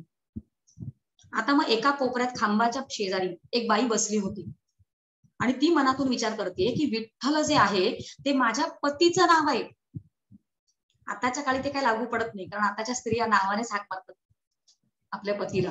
पण पूर्वीची कथा असं जे म्हटलं गेलं होतं ते ह्या कारणासाठी की पूर्वीच्या काळी पतीचं नाव पत्नी घेत नसत. आणि ही पत्नी जी आहे आता ती विचार करते आहे की माझ्या पतीचं नाव विठ्ठल आहे, आता मी त्यांचं नाव कसं घ्यायचं. आता सगळ्यांनी हात वर केलेत म्हणजे मला पण करायला हवेत, म्हणून तिने हात वर केले, टाळ्या मारायला लागली आणि ती टाळ्या मारता मारता असं म्हणते, बंडूचे बाबा बंडूचे बाबा बंडूचे बाबा बंडूचे बाबा, असं तिने केलं. बघा, बंडूचे बाबा आपण जेव्हा ऐकतो तेव्हा आपण सगळे हसतो, आणि त्या स्त्री सारखंच, या बंडूच्या बाबांसारखंच आपली गत आहे. कारण आपल्याला भगवंतासाठी भगवंताचं नाम घेताच येत नसतं. त्या बाईनं काय केलं की भगवंताच्या नामामध्ये स्वतःचा प्रपंच घुसवला. तसंच कामना रहितम, एखादी पण कामना न ठेवता भगवंतासाठी भगवंतावर प्रेम करणं हे आपल्याला येतच नसतं. हे आपल्याला शिकावं लागतं. त्या स्त्रीने जे केलं तेच आपण सगळे करत असतो. आणि म्हणून हे भगवंताला, नारद मुनींना आपल्याला शिकवावं लागलंय की प्रेम कसं करा भगवंतावर. तर कामना रहितम आपण एक पाहिलं, गुणरहितम. दुसरं आपण पाहतोय कामना रहितम, प्रेमाची लक्षणं शिकतोय बरं आपण. त्याच्या पुढचं आहे प्रतिक्षण वर्धमानम, प्रतिक्षण वाढणारं प्रेम. खरंच मला भगवंताच्या विषयीच्या प्रेमाचा असा अनुभव आहे का की माझं प्रतिक्षण ते प्रेम वाढतंय. एक खूप सुंदर संस्कृत सुभाषित आहे. ते असं म्हणतंय की भगवंतावरचं आपलं जे प्रेम आहे ते सकाळच्या वेळी म्हणजे सूर्योदय होतो तेव्हा जी सावली पडते तसं प्रेम आपलं भगवंतावर हवं, की सूर्यास्त जेव्हा होतो तेव्हा जी सावली पडते तसं प्रेम आपलं भगवंतावर हवं, असं एक सुभाषित आहे. बघा त्याचं उत्तर असं आहे की जेव्हा सूर्योदय होतो आणि तो असा वर डोक्यावर माथ्यावर जेव्हा जायला लागतो तेव्हा ती सावली छोटी छोटी छोटी छोटी होत जाते. आणि संध्याकाळच्या वेळेला जेव्हा सूर्यास्त व्हायला लागतो तेव्हा ती आपली सावली मोठी मोठी मोठी मोठी अशी व्हायला लागते. म्हणजे आपलं भगवंतावरचं जे प्रेम आहे तो सूर्योदयाच्या वेळेला जी सावली पडते तसं हवं, की सूर्यास्ताला जी आपली सावली असते तसं हवं. तर कसं हवं याचं उत्तर आपल्याला मिळालेलं आहे की प्रतिक्षण वर्धमानम, क्षणाक्षणाला भगवंताविषयी आपलं प्रेम वाढलं पाहिजे, असं प्रेम व्हावं असं ते शिकवतायत. त्याच्या पुढचं अविच्छिन्नम, काय सुंदर विचार आहे. अविच्छिन्न याचा अनुभवच नाही आपल्याला. अविच्छिन्न म्हणजे विच्छेद ज्याचा होतच नाही, म्हणजे खंड भगवंताच्या प्रेमात पडतच नाही. अखंड नित्य असं भगवंताविषयीचं प्रेम आपलं नसतंच हो. आपलं कुठेतरी मध्येच आपल्याला भगवंत आठवतो आणि खंडित असं आपलं भगवंताविषयीचं प्रेम असतं. आणि आपलं मध्ये मध्ये नसतं. आपलं काय जे प्रेम असतं ना भगवंताविषयी ते निमित्त असतं म्हणून होतं. बघा, आणि भगवंताकडनं जर निमित्ताची उपस्थिती नसेल, आपल्याकडनं आहे आणि भगवंताकडनं नसेल असं होतं. आणि भगवंताकडनं जर उपस्थिती नसेल तर आपल्याकडनं अजूनच ते खंडित व्हायची शक्यता असते. म्हणून समोरच्याकडनं भगवंताकडनं असो किंवा नसो माझं मात्र प्रेम तसंच टिकलं पाहिजे असं आपण शिकलं पाहिजे. आपण उदाहरण घेऊ गोपींचं. बघा, गोपी ज्या होत्या ते प्रत्येक कर्म ज्या करायच्या ते भगवंतासाठीच करायच्या. गोपी नटायच्या, गोपी कुंकू लावायच्या, गोपी पाण्याला जायच्या, गोपी घरी मुलांचं संगोपन करायच्या, गोपी घरी स्वयंपाक करायच्या. पण हे सगळं त्या का करायच्या? कारण ते त्याला आवडतं. त्यांचं प्रत्येक कर्म जे होतं कारण ते त्याला आवडतं, ते त्याला आवडतं. तो काय विचार करतो याच्यावर त्यांचं कर्म अवलंबूनच नसायचं. हे त्याला आवडतंय असं समजून ते कर्म करायचा. म्हणून प्रत्येक कर्म करताना त्यांचं त्याच्यावरचं प्रेम हे अखंडितच राहायचं, अविच्छिन्नम. समोरच्याकडनं काय प्रतिसाद मिळतोय त्याच्यावर माझं प्रेम कसं असणार आहे असं नसावं. बघा, आपण या सगळ्या गोष्टी व्यवहारात आपण जे प्रेम करतोय नवरा बायको एकमेकांची, त्याला पण ते लागू करू शकतो. किंवा इतरांवर आपलं जे प्रेम असतं, आपलं आपल्या मुलीवर पण मुलावर पण अशा पद्धतीचं प्रेम नसतं. नाही रिस्पॉन्स योग्य मिळाला की लगेच मी रागावते. प्रेमात फरक पडतोय. तुम्ही करून तर पहा असं प्रेम सुंदर, आणि मग अशाच पद्धतीचा रिस्पॉन्स आपल्याला मिळत जाणार. पण मी तसं करत नाही. बघा, राधेबद्दल चिंतन थोडस करूया. राधेची एक मैत्रीण होती लतिका नावाची, आणि एके रात्री राधेने लतिकाला पाठवलं की जा कान्होबाला घेऊन ये ग, आपण सगळेजण त्याच्याबरोबर रात्र घालवूया. आणि जेव्हा लतिका त्याच्याकडे गेली तेव्हा कान्होबा काय म्हटलं, तुम्हाला काही दुसरं काम नाही का मी तिकडे सारखं यावं? म्हणून कान्होबाने तिची निर्भत्सना केली आणि तिला परत पाठवलं. आणि लतिका जेव्हा राधेकडे आली तेव्हा राधा असं विचारते आहे की कुठे कान्होबा? तुला कान्होबाला बोलवायला पाठवलं होतं ना, आणि कुठे आहे असं विचारल्यानंतर लतिका रडायला लागते. आणि ती म्हणते, अगं रडतेस का? नाही म्हणे, तो नाही आला. ठीक आहे, तो नाही आला, मग तू का रडतीयेस? नाही, त्याने निर्भत्सना केली माझी. ठीक आहे, नको रडूस. नाही अगं, माझी केली म्हणजे तुझी पण केली. तरी पण राधा म्हणते रडू नकोस. मग असं म्हणतीये लतिका की रडू नकोस, रडू नकोस असं जे तू म्हणतीयेस तर मी काय करू? तर राधा असं म्हणतीये की करू किमात उत्तर कृतीत्म, म्हणजे तू काय कर, तर तू माझ्या उत्तर क्रियेची तयारी कर, असं राधा म्हणते. म्हणजे लतिका म्हणते म्हणजे राधा असं म्हणते की अगं माझ्या उत्तर क्रियेची, कारण विरहामध्ये माझे प्राण जाणारच आहेत. जर तो येणार नसेल तर माझे प्राण, माझं शरीर पडणारच आहे. मग तू रडण्याच्या ऐवजी काय करू शकतेस, तर माझ्या उत्तर क्रियेची तयारी कर. आणि लतिका म्हणतीये उत्तर क्रियेची तयारी कर म्हणजे काय, तर उत्तर क्रिया कशी कर असं स्वतः राधा सांगते तिला. तू काय कर, जेव्हा माझ्या शरीरामधनं प्राण जातील, माझं शरीर जेव्हा पडलेलं असेल तेव्हा ते शरीर तू घे आणि वृंदावनात ने. आणि वृंदावनात एक तमाल वृक्ष आहे, त्या तमाल वृक्षाला आलिंगन देऊन त्या अवस्थेत माझं पडलेलं शरीर तू ठेव, असं राधा म्हणते. आणि लतिका तिला म्हणते आता हे काय, ही उत्तर क्रिया करण्याची धर्मशास्त्राने जी पद्धती सांगितलेल्या आहेत उत्तर क्रियेच्या, त्या पद्धतीमध्ये एक तर आपण दहन करतो, किंवा आपण खनन करतो, किंवा आपण त्याचा जलक्षेप करतो. तर या कुठल्याही पद्धतीमध्ये, धर्मशास्त्राच्या पद्धतीमध्ये तू ज्या पद्धतीने उत्तर क्रिया करायची म्हणतेस ती पद्धत नाहीये. ही अलौकिक पद्धती काय सांगतेस तुम्हाला? तेव्हा राधा अविच्छिन्नम बद्दल विचार चाललाय बरं का. ती असं म्हणते की त्याच्याकडनं तो जर येत नसेल तर माझं शरीर त्या विरहामुळे पडणारच आहे. तर त्या कान्होबाला ते वृंदावन आवडतं. आणि तो तमाल वृक्ष जो आहे तो त्याला आवडतो, कारण त्या तमाल वृक्षाच्या खाली बसून तो वेणुनाद करतो. तर माझं पडलेलं शरीर जे आहे ते त्याच्या आलिंगनाच्या रूपामध्ये, त्या अवस्थेत जेव्हा तू ठेवशील तेव्हा माझ्या पडलेल्या शरीराला सन्निध, त्याच्या ते कान्होबाला ज्या गोष्टी आवडतात त्याच्या सन्निध माझं पडलेलं शरीर पण राहील. अविच्छिन्न विच्छेद प्रेमात न होणं, फक्त शरीर असेपर्यंतच नाही, तर ते शरीराची विल्हेवाट लागेपर्यंत अविच्छिन्न, असा विचार आपण राधेच्या चिंतनामधून शिकतोय. आणि मग आपल्या प्रेमामध्ये काय काय कमी आहे आणि ते प्रेम आपण कसं वाढव, प्रेमाचं लक्षण आहे अविच्छिन्न, म्हणून आपण असं शिकलो. आणि नंतरचा विचार आपण अनुभव रूपम आधी घ्यायचा शिकलो. अनुभवच त्याचा घ्यावा लागतो. आणि अशा पद्धतीने जेव्हा आपण प्रेम करतो तेव्हा त्या प्रेमाचा समोरच्याकडनं अनुभव आपल्याला तशाच पद्धतीने येणार आहे. आणि या अनुभवाच्याच गोष्टी आहेत, या कितीही सांगून शिकवून होत नसतात, त्या गोष्टी तशा केल्या पाहिजेत आणि मग अनुभव मिळतो आपल्याला. अशा पद्धतीने अनुभव रूपम म्हणून आपण आधी ते घेतलंय. आणि शेवटचं जे प्रेमाचं लक्षण आहे ते आपण पुढच्या 5-10 मिनिटात घेऊया. आपलं 1.25 तासाचं सत्र असतं, आपण पुरेपूर सत्राचा वापर घेऊया आणि आपण एक एक पद्धती शिकतोच आहे. कारण नुपेक्षी कदा रामदासाभिमानी याचा जर आपल्याला अनुभव घ्यायचा असेल तर आपल्याला आपलं प्रेम आणि निश्चय हे वाढवायचंय. अहिल्यमधनं आपण शिकलो, किंवा चिरंजीव केले जगीदास दोन्ही याच्यामधनं आज शिकलो. आणि प्रेमाची 6 लक्षणं जी आपण आज घेतली त्याच्यामधलं शेवटचं लक्षण जे आहे ते आहे सूक्ष्मतरम. हे प्रेम कसं आहे, तर हे प्रेम सूक्ष्मतरम आहे. सूक्ष्मपेक्षा सूक्ष्मतरम म्हणजे काय, तर ते इंद्रियांना दिसत नाही, ते फक्त जाणवतं. म्हणजे ज्या गोष्टी इंद्रिय गोचर नसतात, म्हणजे ज्या गोष्टी खरं म्हणजे फक्त कार्यानुमेय असतात, इंद्रियांना दिसत नाही पण कार्यानुमेय असतात, त्या गोष्टींना सूक्ष्म असं म्हणायचं. म्हणजे काय बापरे, व्याख्या केली आपण.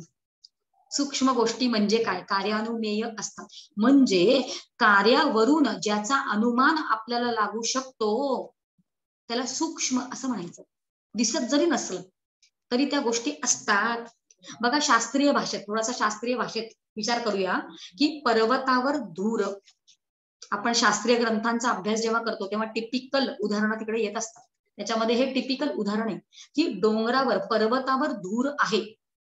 आता पर्वतावरचा धूर, जर आपण पर्वताच्या खाली उभं आहोत तर फक्त धुरांच्या रेषा दिसतात, तर त्या धुरांच्या रेषामधनं तिकडे अग्नी पण असणार आहे असा आपण अनुमान लावला की नाही. मग तिकडचा अग्नी जो आहे, पर्वतावरचा अग्नी, जेव्हा आपण खाली उभे आहोत तेव्हा तो अग्नी जो आहे किंवा धूर जो आहे तो स्थूल की सूक्ष्म? तो सूक्ष्म. कारण धुरावरनं अग्नी आहे असा आपण अंदाज लावला. म्हणजे शास्त्रीय भाषेत पर्वता वनिमान धूमात, म्हणजे तिकडे ते असलं पाहिजे. कार्यानुमेय, कार्यावरनं आपण अनुमान लावलं की तिकडे धुरावरनं अग्नी असला पाहिजे असं अनुमान लावलं.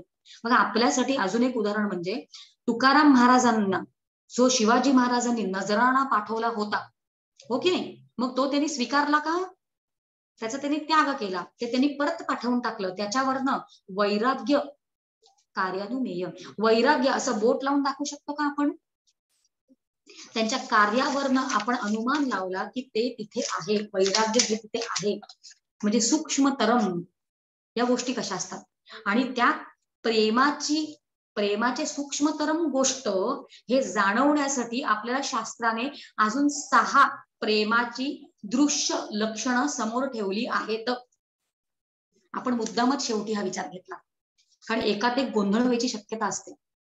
एक नशिबाने आपण रिपिटेटिव्ह प्रवचन ऐकू शकतो, लिहून ठेवू शकतो, पण हे सगळं लिहून ठेवण्यासारखंच आहे, अभ्यास करण्यासारखं, कारण ते शिकायचंय. सूक्ष्मतरम अशा ज्या गोष्टी आहेत ते सांगण्यासाठी शास्त्र असं म्हणतं की 6 लक्षणांवरनं सूक्ष्मतरम आपण अनुभवू शकतो.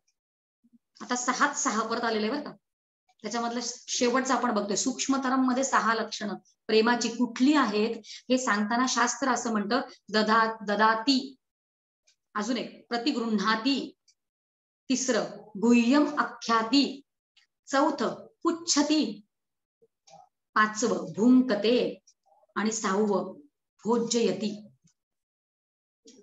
ज्यांना हे काहीही माहित नाही त्यांच्यासाठी हा सगळा विषय अतिशय नवीन आहे.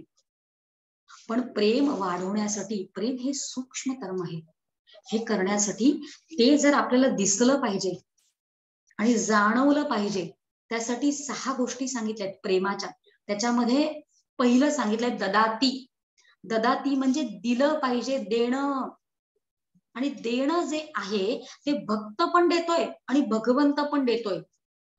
आता पुढच्या 6 गोष्टी आपण दोघांकडनं विचार करणार आहोत, भगवंताकडनं पण आणि भक्ताकडनं पण, कारण प्रेम वाढवायचंय. कारण दोघांकडनं. आता पहिलं लक्षण जे आहे ददाती म्हणजे देणं. भक्त पण देतो की, आपल्याला माहित नाही काय भक्त देतो ते. म्हणजे फलम पुष्पम तोयम पत्रम हे सगळं तो देतो की, त्याला अर्पण करतो. फळं फुलं अर्घ्य हे सगळं अर्पण देतो. मग अजून पण आपल्याला माहिती की तो मन बुद्धी चित्त अहम हे सगळं देतो. म्हणजे देणं हे प्रेमाचं एक लक्षण आहे, सूक्ष्मतरम आहे. तो देतो आणि ते जाणवायचं असतं आपल्याला देण्यामध्ये. आणि देतो, भगवंत पण देतो. मग भगवंत काय देतो? भगवंत पण देतो. बघा, भगवंताकडे आपण जर मगाशी विचार केला, षडगुणेश्वर आहे, त्याच्याकडे 6 गुण आहेत. एक तर देण्यामध्ये अल्टिमेट गोष्ट जी भक्त देतो ते म्हणजे जीवभाव देऊन टाकतो. आपण पत्रम पुष्पम फलम तोयम असं बघत होतो, किंवा मन बुद्धी चित्त अहम. अल्टिमेट गोष्ट काय देतो तो, सगळ्यात अंतिम तो देतो ते म्हणजे जीवभाव देऊन टाकतोय भगवंताला. आणि भगवंत पण आपल्याला देताना आधी दिसतोय. बघा, त्याच्याकडे षडगुणेश्वर आपण जे आता उल्लेख केला की त्याच्याकडे ते गुण आहेत. हिरापत वाटल्यासारखे एकेका भक्ताला त्यांनी गुण देऊन टाकलेत. बघा, आपण जर हनुमंताकडे बघितलं तर हनुमंताला दिला ना यश, हा गुण देऊन टाकला. किंवा विभीषणाला श्री, लंका सोन्याची लंका श्री देऊन टाकला एक संपूर्णपणे गुण. किंवा औदार्य कर्णाकडे देतोय तो, जसा भक्त देतोय तसा भगवंत पण देतोय की. इतका सुंदर अभंग आहे. यश करविला मारुती, यश हा गुण, यश करविला मारुती विभीषण केले लंकापती. भगवंतानी आपले गुण सगळ्या भक्तांना देऊन टाकलेत असा विचार चाललाय बरं का. देणं भगवंत पण करतो असा विचार आहे. यश करविला मारुती विभीषण केला लंकापती. औदार्य देऊनी कर्णा हाती कीर्ती दिगंती फिरविली. ज्ञाने बोधिला चतुरानन ऐश्वर्य वाढविला अर्जुन. वैराग्य शुका ते बोधून ब्रह्म सनातन पाविले. म्हणजे आपले गुण असे खिरापत वाटण्यासारखे सगळ्यांना त्याने दिलं की नाही. आणि भगवंत अजून काय देतो शेवटचं, तसा हा जीवभाव देतोय भक्त, तसा हा त्याला आत्मभाव देतोय, ब्रह्मभाव तो त्याला देतोय. किंवा सायोज्य म्हणजे काय, स्वतःच स्वरूपच भगवंत त्या भक्ताला देऊन टाकतोय. म्हणून देणं, ददाती, त्याच्या पुढचं आपण काय पाहतो तो प्रतिगृह्णाती. प्रतिगृह्णाती म्हणजे घेतो, हे चालतं. देवाण घेवाण हे आपण मगाशी पाहिलं होतं. घेतो आणि घेतो जे आहे ते पण दोघांकडनं आहे. म्हणजे भक्त पण घेतो, भक्त पण घेतो आणि भगवंत पण घेतो. मग भक्त काय घेतो बघा, भक्त काय घेतो त्याच्यामध्ये आपण असं बघूया की समचरण दृष्टी विटेवरी साजिरी तेथे माझी वृत्ती हरी राहो. अरे देवा, भगवंता मला ते दे, ते तू असं मला तू दे. तू घेतोच आहे की भगवंताकडनं की माझी वृत्ती तिथे राहू दे, हे तू मला दे. म्हणजे घेतो, भगवंत घेतो आणि भगवंत पण घेतोच. आणि भगवंत कसा घेतो हे आपल्याला माहितीये. नामदेव महाराजांनी इतकं सुंदर सांगितलंय की कसा आहे तो. घेसी तेव्हा देसी ऐसा तू उदार उदार. म्हणजे असा कसा उदार, घेतोस आणि मगच देतोस. आणि देतो भगवंत हे याच्यावरनं कळतं. म्हणजे आपण दोन गोष्टी पाहिल्या, एक तर घेतो, दुसरा देतो, तिसरं गुह्यम आख्याती. गुह्य अशा गोष्टी आपण सांगतो, आपण सांगणं. आणि भक्त जो आहे, भक्त जो आहे तो अजून कोणाला गुह्य सांगणार आहे, तो भगवंतालाच गुह्य सांगतो की नाही. भक्त जाऊन जाऊन कोणाला सांगणार, सांगून सांगून स्वतःच्या मनातलं गुह्य. बघा आपण साध्या मैत्रीबद्दल पण विचार करूया बघा, कारण या सगळ्या गोष्टी ज्या आता आपण पाहिल्या, मगापासून उल्लेख जो केला आपण 6 गोष्टींचा उल्लेख केला. एक म्हणजे ददाती, प्रतिगृह्णाती, गुह्यम आख्याती, पुष्यती, भुंकते. म्हणजे जेवतो आणि भोजयती म्हणजे जेवायला घालतो. आणि या सगळ्यामधनं आपण साध्या मैत्रीचा पण विचार करूया बरं का. देवाची मैत्री किंवा देवाचा सख्यत्व भाव किंवा देवावरचं प्रेम याच्याबद्दल आपण बोलतो. पण या 6 मधनं आपण 3च गोष्टी करत असतो. म्हणजे काय करतो आपण, ददाती देण्यापेक्षा आपण घेतो. म्हणजे आपण घेतो एक, दुसरं गुह्यम आख्याती म्हणजे गुह्य असं सांगतो, हे आपल्याकडनं कमीच घडतं. आणि त्याच्या पुढचे पुच्छती म्हणजे विचारतो. कारण भगवंत पण विचारतो आणि भक्त पण विचारतोय. म्हणजे आपल्याकडनं 6 पैकी 3च गोष्टी होत आहेत. 6 पैकी 6 गोष्टी जेव्हा होतात दोघांकडनं, तेव्हा ते प्रेम आहे. तसं प्रेमाची लक्षणं शिकतोय आपण. पुच्छती म्हणजे विचारतो, मात्र गुह्य विचारतो म्हणजे समोरच्याचं गुपित. बघा मैत्रीमध्ये समोरच्याकडनं सगळं काढून घेतो, आपलं मात्र सगळं सांगत नसतो आपण. आणि तसंच आपण भगवंताशी पण करतो, सगळं नाही सांगत त्याला. कधी आडलं किती सांगतो, गुह्यम आख्याती. आणि त्याच्या पुढचं भुंकते म्हणजे देवाच्या घरी जाऊन जेवणं आणि भोजयती देवाला जेवायला वाढणं किंवा तो आपल्याला जेवायला वाढणं, असे सगळे गोष्टी आहेत. आणि आपल्याकडनं 3च गोष्टी घडत असतात, सगळ्या घडत नाही. आता आपण विचार करतोय गुह्यम आख्याती, त्याच्यामधलं आपण मनातील गुप्त सांगतो. भक्त सांगतो आणि भगवंत पण सांगतो. बघा भक्त सांगतो, मागते तुझं मागो, जीव भाव तुझं सांगो. मी माझा जीवभाव तुला सांगतो. कारण भक्त जो आहे तो भगवंतालाच गुपित हे सांगतो. आणि भगवंत पण आहे की नाही, त्याचं गुपित जे आहे तो कोणाला सांगतो, गुह्य अशा गोष्टी ज्या आहेत बघा. 9वा अध्याय किंवा संपूर्ण भगवद्गीता सांगितली कोणाला, भक्ताला सांगितली. भगवंत पण जो आहे तो कोणाला गुह्य सांगतो. अभंग किती सुंदर आहे बघा. जे न सांगेची पितया वासुदेवासी, जे न सांगेची माते देवकीसी, जे न सांगेची बंधू बळीभद्रासी, इह अर्जुनासी बोलत. म्हणजे या सगळ्यांना तो सांगत नाहीये, पण भक्ताला मात्र तो सांगतो. म्हणजे गुह्यम आख्याती. हे पण दोघं एकमेकांची करत असतात. प्रेम वाढवण्याची लक्षणं आपण ऐकतोय बघा. त्याच्या पुढचं पुच्छती म्हणजे विचारणं. आणि विचारणं जे आहे म्हणजे गुह्य असं विचारणं जे आहे ते भक्त पण करतोय आणि भगवंत पण करतोय. भक्त विचारतो, ऐसे वर्म मज दावी नारायण, अंतरीच्या खुणा प्रगटोन. अंतरीच्या खुणा प्रगटोन तू मला हे सगळं सांग, असं भक्त विचारतोय. आणि भगवंत पण विचारतोच की तुला काय हवंय सांग. आपल्याला समर्थांचा जन्म कसा झाला ते माहितीये. समर्थांच्या घरी, त्यांच्या वडिलांच्या घरी म्हणजे सूर्योजी पंतांच्या घरी भर दुपारी 12 वाजता सूर्यनारायणांनी एका विप्राच्या वेशात स्वतः गेले आणि सांगितलं की मी सूर्यनारायण आहे, आता माझ्याकडे मागा, मला विचारा. किंवा आपल्याला ध्रुव बाळाची गोष्ट आपल्याला माहितीये की ध्रुवाने जी उपासना केली, पंचाग्नीची उपासना केली, तेव्हा नारायण समोर प्रगट झाला. तुला काय हवं? तो विसरला. ध्रुव विसरला त्याचं रूप बघून काय मागायचंय ते. तेव्हा नारायण म्हणतोय की की तू माग माझ्याकडे, तेव्हा तू विचार असं भगवंत पण म्हणतोच की.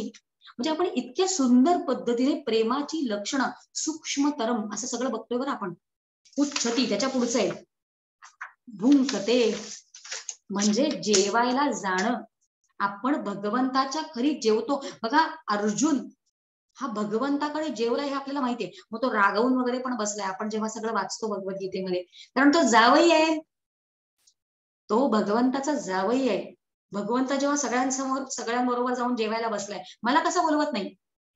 म्हणजे भक्त हा भगवंताबरोबर जेवतो हे आपल्याला माहितीये. तसंच भगवंत पण जेवतोच आहे की. तुका म्हणे जेवी सवे प्रेम दावे प्रीतीचे. भगवंत पण जेवतोय, म्हणजे भक्त जेवतो, भगवंत जेवतो. आणि भोज येते जेवायला घालणं, हे काम पण दोघेही एकमेकांबद्दल करतायत. म्हणजे भगवंत पण करतोय आणि भक्त पण जेवायला घालतोय. बघा आपण या सगळ्या वेगवेगळ्या पद्धती ज्या आहेत, ही प्रेमाची लक्षणं सूक्ष्मतरम जी आहेत, ही सूक्ष्मतरम प्रेम वाढवण्यासाठी पाहिलेलं आहे आपण. का?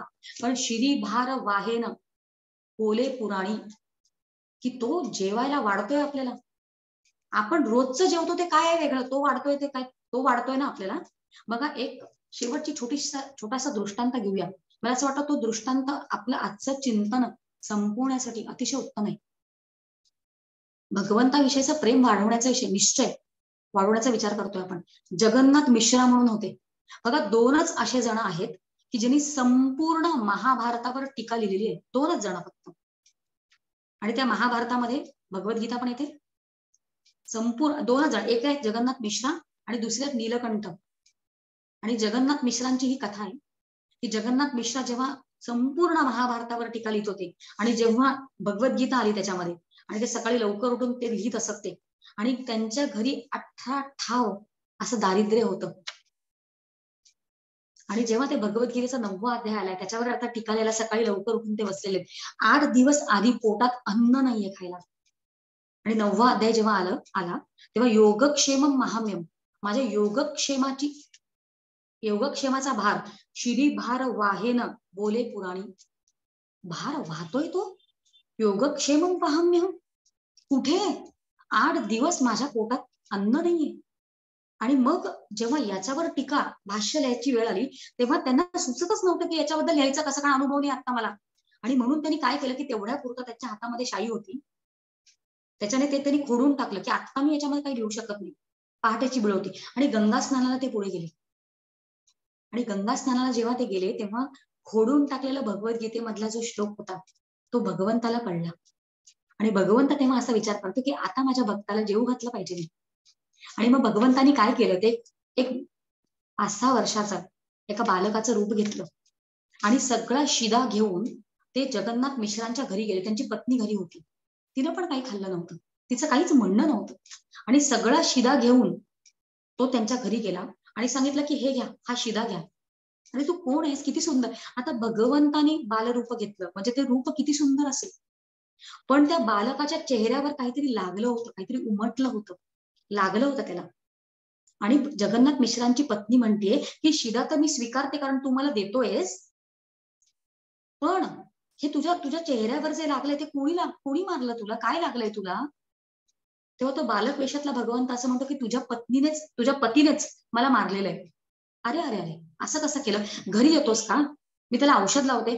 म्हणे नको, म्हणे बघतो मी काय करायचं ते, हा शिदा घ्या आणि स्वयंपाक करा.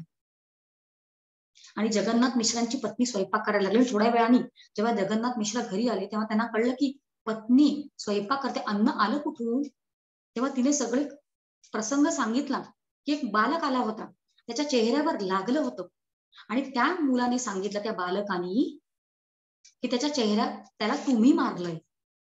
तेव्हा तो म्हणतो, अगं मी कशाला मारेल, मी असं कुठल्याच बालकाला नाही मारलं.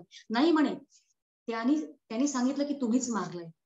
आणि तेव्हा त्यांना पटकन आठवलं की योगक्षेमम वाहम्यमला सकाळी जे त्यांनी खोडून ठेवलं होतं तसंच त्याच्या चेहऱ्यावर ते उमटलं. म्हणून आपण भगवंतावर कसा विश्वास ठेवायचा. शिरीभार वाहेन बोले पुराणे, पुराणात सांगून ठेवलंय. ते फक्त पुराणातलं नाही हो. आपण आज जे काही जेवतोय, आपण आयुष्य जे जगतोय ते सगळं त्याच्या कृपेशी होऊ शकत नाही. आणि नुपेक्षी कदा रामदासाभिमानी याचा आपल्याला खरोखर त्याच पद्धतीने अनुभव येण्यासाठी आपण अशा थोड्या वेगळ्या पद्धतीने अहल्या शिळे राघवे मुक्त केली, किंवा की चिरंजीव केले जगी दास दोन्ही, किंवा नुपेक्षी कदा रामदासाभिमानीचा अर्थ असा आपण वेगळ्या पद्धतीने केला. आता मात्र वेळ थोडीशी 2-4 मिनिटं बहुतेक जास्तच घेतली असतील. आता मात्र इकडेच थांबते. जय जय रघुवीर समर्थ. इति शम. शरीर, स्वस्थ शरीर, शांत मन, सुखावह बैठक, डोळे मिटलेले, हाताची नमस्कार मुद्रा. ओम.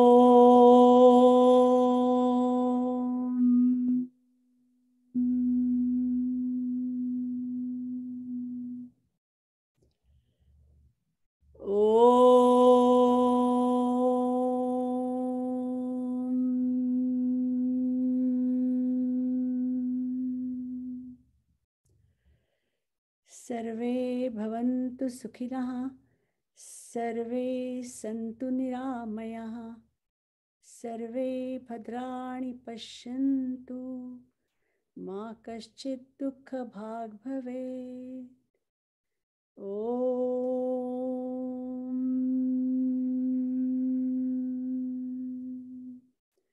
पूर्णमदः पूर्णमिदं पूर्णात् पूर्णमुदच्यते, पूर्णस्य पूर्णमादाय